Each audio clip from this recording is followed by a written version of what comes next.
வணக்கம். PS வினோத்ராஜோட டைரக்ஷனில் வந்திருக்கிற சூரி அவர்கள் நடிச்சிருக்கிற கொட்டுக்காளி படம் பார்த்துட்டு இப்போ வந்த கையோட உங்கள்கிட்ட பேசிட்டு இருக்கேன். சூரி இப்படி தான் பேசுவார். கொட்டுக்காளி எப்படி இருக்கு அப்படிங்கிறத தான் இந்த வீடியோவில் பார்க்க போகிறோம். முதல்ல கொட்டுக்காளி அப்படிங்கிற இந்த திரைப்படத்தை எடுத்ததுக்காக PS வினோத்ராஜ் அவர்களுக்கும் நடித்ததற்காக அண்ணாபென் அவர்களுக்கும் சூரி அவர்களுக்கும் முதல்ல வாழ்த்துக்களை தெரிவிக்கணும். முக்கியமாக தயாரித்த SK சிவகார்த்திகேயன் சாருக்கு வாழ்த்துக்களை தெரிவிச்சோம். கூழாங்கல் அப்படிங்கிற ஒரு படைப்பை கொடுத்த வினோத்ராஜ் அவர்கள் 2வது படைப்பாக கவனம் எடுத்திருக்கிறார் இந்த கொட்டுக்காளியின் மூலமாக. கொட்டுக்காளி அப்படின்னா என்ன அப்படின்னாக்க கீழே தி அடமண்ட் கேள் அப்படின்னு போட்டிருக்காங்க. சரி, அடமண்ட் கேள் யாரு அப்படின்னா அண்ணாபென், மீனா அப்படிங்கிற கதாபாத்திரம். சூரியோட பேர் பாண்டி. ஃபஸ்ட்டு எடுத்த உடனேயே சூரி வீட்டிலேருந்து அவங்க கிளம்புறாங்க. அதே போல் அண்ணாபென் வீட்டிலேருந்து அங்கே அவங்களும் கிளம்புறாங்க. அப்புறம் வரலன்னாக்கா நாளைக்கு நல்லது கெட்டதுனாக்கா வரமாட்டான்ப்பா, வாப்பா போகலாம் அப்படின்னு சொல்லிட்டு இன்னொருத்தரும் கிளம்புவாங்க. அப்புறம் இன்னொருத்தரும் கிளம்புவாங்க. இப்படி ஒவ்வொருத்தரும் கிளம்ப ஆட்டோவும் ரெடியாகி வர ஒவ்வொருத்தங்களும் ஏறிக்கிட்டு ஒவ்வொரு வண்டியில் அப்படி போகிறாங்க அப்படிங்கிறது.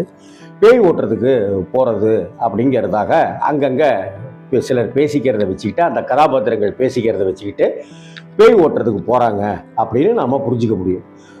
அதுக்கப்புறமா இது பேய் ஓட்டுற கதை தானா, பேய் ஓட்டுறதுக்காகத்தானா, பேய் தான் பிடிச்சிருக்கா அப்படிங்கிறது எல்லாத்தையும் அடுத்தடுத்த ஒவ்வொரு காட்சியின் மூலமாகவுமே நமக்கு விளக்கிக்கிட்டே வருவார் டைரக்டர். ஆனால் விளக்குனாக்க ஒரு ஃப்ளாஷ்பேக்கு அப்படிங்கிற மாதிரிலாம் இல்லாமல் வசனங்கள் மூலமாகவே நமக்கு கதையை சொல்லிடுவார். யாரோ ஒருத்தங்க பேசுகிறத வச்சுக்கிட்டே நமக்கு சொல்லிடுவார். சூரி சொல்கிற ஒத்த வார்த்தையை வச்சே என்ன நடந்திருக்கு அப்படிங்கிற ஒரு பெரிய விஷயத்தை நம்மளால் யூகிக்க முடியும். இந்த வகை இதெல்லாமே சினிமாவுக்கு ஒரு புதிய உத்தின்னு தான் சொல்லணும். இது மாதிரி டீட்டெயில்டு கொடுக்காம, காட்சி ஊடகம் தானே சினிமாங்கிறது, ஒரு விஷுவல் மீடியா தானே. அந்த விஷுவலில் என்னென்ன வகையில எல்லாம் சொல்ல முடியுமோ அதையெல்லாம் சொல்லியிருக்கார். இப்படி பயணம் பண்ணுறவங்க ஒரு சாமியை போகும்போது குலசாமியை போய் கும்பிட்றதுக்கு போகிறாங்க. அப்படி குலசாமியை கும்பிட்றதுக்கு போகும்போது அந்த பாதை எப்படிப்பட்ட பாதையாக இருக்குது, அப்படி குலசாமியை கும்பிட்றதுக்கு போயிட்டு திரும்ப பேய் ஓட்டுற இடத்துக்கு நோக்கி போகும்போது அவங்களுக்கு என்னென்ன விஷயங்கள்லாம் நடக்குது. ஒரு பையன், சின்ன பையன், அவன் எனக்கு ஆய் வருது, வயிற்ற கலக்குது அப்படின்னு சொல்கிறதா இருக்கட்டும். அதுக்கப்புறம் ஒரு பெண் மாதாந்திர பிரச்சனையாகிட அந்த பெண் ஒரு காட்டு பகுதிக்குள்ளார போய் ஆட்டோவை நிப்பாட்டிட்டு ரோட்லேருந்து உள்ளே போய் நாப்கின் மாட்டிக்கிற விஷயமா இருக்கட்டும். இதுக்கப்புறமா ஒரு ஊரில் இந்த பேய் ஓட்டுற சமாச்சாரம், தாந்திரிகம், மாந்திரிகம், கண் திருஷ்டி, இப்படி எல்லா விதமாகவுமே நம்பிக்கை கொண்டிருக்கிற அந்த ஊரில் ஒரு பெரிய ஒரு 2 வீலரில் அந்த கண் திருஷ்டி, அந்த கருப்பு கயிறும் அந்த ஆன்னு பார்க்குற கண்ணைப்பார் சிரின்னு சொல்கிற மாதிரி இருக்கிற அந்த பொம்மைகளையும் விற்பனைக்கு எடுத்துகிட்டு போகிற ஒருத்தரையும் காமிக்கிறது. அதே போல் தண்ணீர் பஞ்சமாக இருக்குது அப்படின்னு சொல்லிட்டு குடமாக அடுக்கிட்டு குடத்தை விற்பனை செய்கிறதுக்கு ஒரு 2 வீலர் பயணப்படுறது. அதே போல் ஒரு ஆட்டோ சிரமப்படுறது. அந்த ஆட்டோவை கயிறு வச்சு இழுத்து தான் ஒவ்வொரு தடவையும் ஸ்டார்ட் பண்ண வேண்டிய சூழ்நிலை இருக்குது அப்படிங்கிறது. அதே போல் பெட்ரோல் பங்க்கில் மட்டும் இல்லாமல் கிராமங்களில் ஒரு சின்ன மாதிரியான கடைகள்லையும் கூட பாட்டிலில் 1 லிட்டரு அப்படின்ட்டுலாம் விற்பாங்க அப்படின்னு காட்டுறது. இது எல்லாமே கிராமங்களில் நடந்துட்டு இருக்கிற விஷயங்கள் தான். அதே போல் ஏப்பா டாஸ்மாக் எங்கப்பா இருக்குது அப்படின்னு கேட்குற ஒருத்தர்கிட்ட, டாஸ்மாக் எங்கே இருக்குன்னு சொல்கிறதுக்கு தான் நாங்கள் உட்காந்துருக்கோம் மக்கோம் அப்படின்னு சொல்கிற அந்த கிராமத்து நக்கல் குசும்பு. அங்கே போய் டாஸ்மாக் கடையில் வாங்க அந்த 2 பேர் போயிருக்கும்போது ஒருத்தர் வெயிட் பண்ணிகிட்டு இருக்க, MIT மாதிரியான வண்டியை வச்சுருக்க, ஒருத்தர் போய் வாங்கிட்டு வர, அப்போ ஒருத்தர் சரக்கை வாங்கிட்டு புல்லட்டில் போக, இது மாதிரிதான்ப்பா புல்லட்டு வாங்கணும் எனக்கு அப்படின்னு ஆசை, எனக்கு புல்லட்டை வாங்கி என் மாமா விட்டுக்கிட்டா ரவுண்டு கட்டி சுற்றணும்னு ஆசைப்பா அப்படின்னு அந்த கிராமத்து இளைஞர்களுக்குள்ளார இருக்கிற புல்லட்டு சிந்தனை, புல்லட்டு பற்றிய கனவு, இப்படின்னு காட்சிக்கு காட்சி ஒவ்வொரு இடங்கள்லையுமே அந்த கிராமத்து மனிதர்களுடைய வாழ்வியலை பதிவு பண்ணிக்கிட்டே வர்ற வினோத்ராஜ் மிகப்பெரிய அசாத்தியமான படைப்பாளி அப்படின்னு தான் சொல்லுது. கதைக்கு எந்த இடத்துலையுமே அவர் கதையிலிருந்து விலகவே அவர் வரலை அப்படிங்கிறது ரொம்ப ரொம்ப பிரமாதமான பாராட்டத்தக்க விஷயமா இருந்தது. சூரி தான் ஹீரோ அப்படிங்கிறதுனால சூரிக்கு ஃபோக்கஸ் பண்ணுறதோ, அல்லது அண்ணாபென் தான் அவங்க தான் முக்கியம் அப்படிங்கிறதுக்காக அவங்களுக்கு ஃபோக்கஸ் பண்ணுறதோ இல்லாமல், படத்தில் நடித்திருக்கிற 7-8 பேருக்கும் ஒரே காஸ்டியூம் தான். அவங்க காலையில் கிளம்புறாங்க, அதுக்கப்புறம் பேய் ஓட்டுற இடத்துக்கு போகிறாங்க, அங்கே என்ன நடக்குது அப்படிங்கிற வரைக்குமான நேரம் தான் கதை. அதை அவ்வளவு அழகா கேமரா கோணங்கள். இந்த படத்தினுடைய முதல் கதாநாயகன் யாரு அப்படின்னு சொன்னாக்க கேமராமேன் சக்திவேல். அப்படிதான் அவருடைய கேமராவை கொண்டுதான் டைரக்டர் பல விஷயங்களை, அசாத்தியமான விஷயங்களை எல்லாம் சாத்தியப்படுத்தி இருக்காரு அப்படின்னு தான் சொல்லணும். இந்த படத்துல பிஜிஎம் அப்படின்னு சொல்லப்படுகிற பின்னணி இசை கிடையாது. இது நமக்கு புதுசு தான்.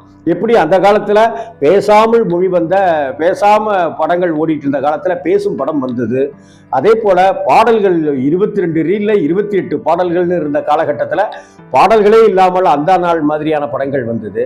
பேச்சு எல்லாமே வந்துட்டு இருக்கிற சமயத்தில் பேசும் படம்னு ஒரு மௌன படத்தை கமல் சார் எடுத்தது. இது மாதிரியான பரீட்சார்த்த முயற்சிகளில் இந்த பிஜிஎம் இல்லாத இந்த படமும் கூட ஒரு பரீட்சார்த்த முயற்சி தான். இப்படி போயிட்டே இருக்கிற ஒவ்வொரு தருணங்கள்ல ஒவ்வொரு விதமான மனிதர்கள் வந்துட்டு இருக்கிறதும், அங்க காட்சியை ரொம்ப அழகா சொல்ற விதமும் ரொம்ப பிடிச்சிருந்தது, ரொம்ப ரசிச்சேன். அப்படியே வண்டியில போயிட்டு இருக்கும்போது கிருத்திகா அப்படின்னு ஒரு பேனர் கிணறுலாம் போட்டு பூப்புனித நீராட்டு விழா அப்படின்னு இருக்கிறதுக்கு, தாய் மாமன்னா இப்படி தாண்டா, தாய் மாமன்னா அப்படி தாண்டா, தாய் மாமா இப்படி கொண்டு வந்து தருவாண்டா சீரு அப்படி இப்படின்னு சொன்னோன்னா அந்த மானூத்து மந்தையில அப்படிங்கிற அந்த பாட்டு ஓடிட்டு இருக்கும். அந்த பாட்டு ஓடிட்டு இருக்கிற சமயத்துல இங்க இவங்களுடைய பயணங்கள் அது காதால கேட்டுக்கிட்டே இருப்பாங்க. இவங்க இந்த பயணங்கள் போயிட்டே இருக்கும். அதுக்கப்புறமா அந்த பாட்டு முடிஞ்ச உடனே பார்த்தாக்க கனா படத்துல அந்த ஒரு டூயட் சாங், ஒத்தையடி பாதையில அந்த பாட்டு, அந்த டூயட் சாங் ஒன்று காதல் பாட்டு. அந்த காதல் பாட்டு வரும்பொழுது அது மாம தாய் மாமா மாமா சீரு அப்படின்னு இருக்கும். அந்த சமயத்துல ஒரு டயலாக் வரும், உன் பொண்ணு சமைஞ்சப்ப என் புள்ள சீர் செஞ்சான் பாரு, அந்த கடன் இன்னும் அடைஞ்ச போட்ட காணிங்க அப்படின்வாங்க. இன்னொரு இடத்துல, ஏண்டா அவளை பத்திரமா பார்த்துக்குவீங்கன்னு சொல்லிட்டு தானடா நான் அங்கெல்லாம் போய் வேலைக்கு போறேன் நான் அப்படின்னு சூரி சொல்லுவேன். என்ன ஏமாத்த பார்க்குறீங்களா அப்படின்னு சொல்லிட்டு கேட்பார். ஊர்மையை விட்டுட்டு இது என்ன பார்க்குறீங்களா அப்படின்னு கேட்பார். எனக்கு என்னமோ மாப்பிள்ள அவ சோகம் கண்டுட்டாப்பா அப்படின்னு 2 பேர் பேசிக்கிற விஷயம். இது எல்லாமே நமக்கு சின்ன சின்ன விஷயங்கள் மூலமாகவே, வார்த்தைகள் மூலமாகவே நமக்கு அங்க என்ன நடந்திருக்கு, அவளுக்கு பேயெல்லாம் ஒன்றும் பிடிக்கல அப்படிங்கிறதெல்லாம் அங்கங்க ஸ்ட்ரெஸ் பண்ணி நமக்கு ரொம்ப அழகா காமிச்சிட்டே சொல்லிட்டே வராரு டைரக்டர். இதுல சூரி ஒரு கட்டத்துல ஆவேசப்படுறதா இருக்கட்டும், சூரி கடுகடுன்னு படம் முழுக்க இருக்கட்டும்ங்கிறது ஒரு புது சூரி தான் நமக்கு. அந்த புது சூரி அண்ணனுடைய அந்த பாடி லாங்குவேஜ் டோட்டலி டிஃப்ரெண்ட்டாகவே இருக்கு அப்படின்னு சொல்லுவோம். இந்த படத்துல முதல் மார்க் யாருக்கு அப்படின்னாக்க டைரக்டருக்கு, 2வது மார்க் யாருக்குனாக்க கேமராமேனுக்கு. கேமராமேன் ஒரு இடத்துல அப்படியே உள்ள ஒருத்தருடைய முதுகுக்கு பின்னாடியே போகுது. அப்புறம் அங்கேருந்து ஒருத்தங்க வராங்க, அந்த முதுகுக்கு பின்னாடி இருக்கிறவரை தாண்டி ஒரு சின்ன சிறுமி போறா, அந்த பின்னாடியே அவங்க எல்லாருமே போறாங்க. அப்ப அந்த சிறுமி சொல்றா, பாத்தியா நீ உன் வேலையை காமிச்சிட்ட பத்தியா அப்படின்னு ஒரு காலை நடு ரோட்ல நிற்கும். பாத்தியா உன் வேலையை காமிச்சிட்ட பாரு, இப்ப அப்பா உன்னை சந்தையில விற்கிறேங்கிறாரு, நீ உன்னை வித்துடுவாங்களோன்னு எனக்கு பயமா இருக்கு தெரியுமா அப்படின்னு சொல்றதையும், அங்க அண்ணாபென் விஷயத்தையும் நம்ம கனெக்ட் பண்ணி பார்க்க வேண்டியதா இருக்கு.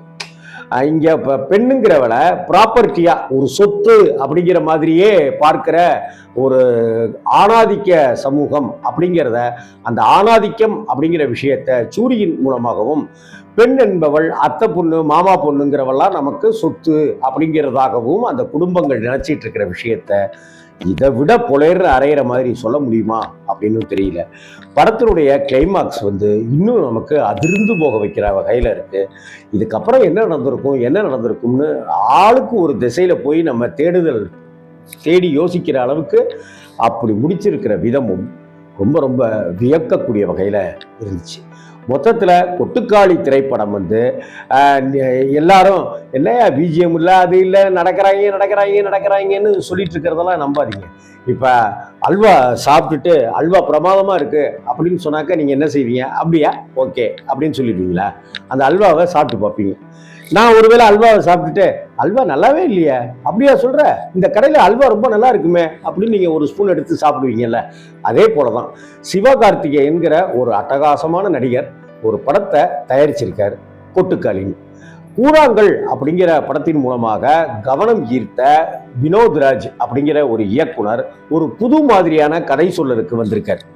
இதெல்லாம் ஒரு தமிழ் சினிமாவினுடைய நவீனத்துவத்தை நம்ம பார்க்க வேண்டியிருக்கு. யாரோ ஒருத்தங்க சொல்றாங்க, அவங்க இப்படி சொல்லிட்டாங்க, இவங்க ஃபேஸ்புக்கில் இப்படி எழுதிட்டாங்க அப்படின்ட்டுலாம் நினைக்காதீங்க. இந்த படத்தை நீங்கள் உணர்ந்து பாருங்க.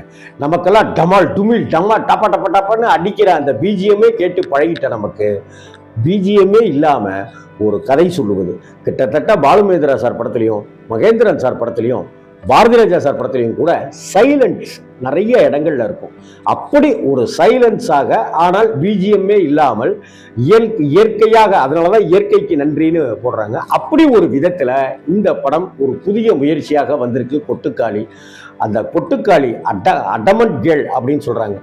நான் 2-3 பேர்ட்ட அடமண்ட் கேள்னா என்ன சொல்லலாம்னாக்கா அடங்கா பிடாரி அப்படி இப்படின்லாம் சொன்னாங்க. அப்படின்லாம் அர்த்தப்படுத்திக்க வேண்டாம். பிடிவாத குணம் கொண்டவள், அதாவது தன்னுடைய நிலையில் சற்றும் மனம் தளராதவள் தான் அந்த மீனாங்கிறவ அண்ணாபெண் கேரக்டர் அப்படின்னு தான் எனக்கு தோணுது. இந்த கொட்டுக்காளிக்கு பல விருதுகள் காத்திருக்கின்றன. ஆக இந்த வாரத்தில் வந்திருக்கிற வாழை திரைப்படமாக இருக்கட்டும், கொட்டுக்காளி திரைப்படமாக இருக்கட்டும், இந்த 2 படத்துக்குமே என்னுடைய மார்க் அப்படின்னு சொல்லி பார்த்தீங்கன்னாக்கா கிட்டத்தட்ட 46 மார்க்கு கொட்டுக்காளிக்கு தருவேன், 100க்கு 46 மார்க்கு தருவேன். அதே போல் வாழை திரைப்படத்துக்கும் 100க்கு 45லேருந்து 48 மார்க் தருவேன். கொட்டுக்காளி படத்தை நான் பார்த்து ரசித்தேன். ஒரு தடவை இந்த படத்தை தாராளமாக பார்க்கலாம். இன்னும் ஒன்று, இந்த மாதிரி படங்களுக்கெல்லாம் நம்ம வரவேற்பு கொடுத்தால்தான் இன்னும் ஆக சிறந்த படங்கள்லாம் வரும். தமிழ் சினிமாவினுடைய தரம் இன்னும் மேம்பட்டு நிற்கும், நம்மளுடைய ரசனை இன்னும் மேம்பட்டு நிற்குங்கிறது என்னுடைய கருத்து. கொட்டுக்காளி டீமுக்கு வாழ்த்துக்கள். மீண்டும் ஒரு முறை சொல்லிக்கிறேன், வாழ்த்துக்கள். விருதுகள் குவிய போகின்றன, அதில் எந்த மாற்றமும் இல்லை. வணக்கம். இந்த கொட்டுக்காளி சம்மந்தப்பட்ட வீடியோ உங்களுக்கு பிடிச்சிருந்ததுனாக்கா லைக் பண்ணுங்கள், கமெண்ட் பண்ணுங்கள், ஷேர் பண்ணுங்கள், சப்ஸ்கிரைப் பண்ணுங்கள். வணக்கம்.